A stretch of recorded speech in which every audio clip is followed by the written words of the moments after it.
The last thing I expected on a quiet Saturday morning was for my pregnant wife to be harassed outside our own home.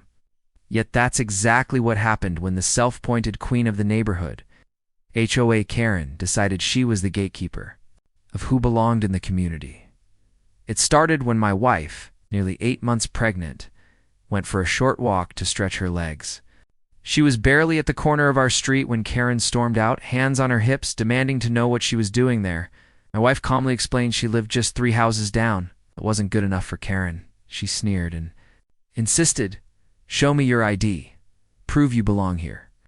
Now, my wife isn't one to pick fights, but she was tired, uncomfortable, and certainly not about to hand her driver's license to a nosy neighbor. She politely refused, saying, "I don't owe you that. I live here, and you know it." But Karen, never one to back down, raised her voice and threatened to call security, and even the police, if my wife didn't comply. That's when fate decided to flip the script. As Karen was yelling, a patrol car slowly rolled into the street. The officer, who happened to be conducting routine community checks, saw the heated exchange and immediately pulled over. Karen waved dramatically, acting like she was the victim. "Officer, she's trespassing. She won't identify herself." The officer turned to my wife, who was visibly pregnant and bewildered. "Ma'am, are you all right?" he asked gently. My wife nodded and explained she lived on the street and was simply out for a walk. The officer's eyes narrowed at Karen. "Do you realize you can't just demand someone's ID like that?"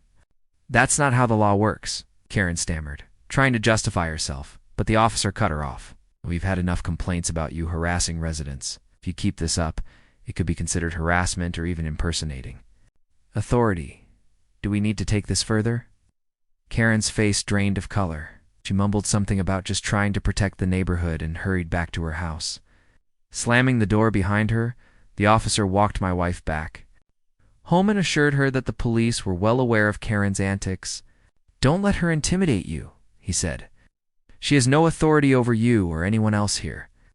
That day, Karen learned that her imaginary HOA badge held no power against real law enforcement. And my wife? She walked home with her head high, knowing she had nothing to prove, least of all to Karen. For more interesting and heart-touching stories, hit the subscribe button now.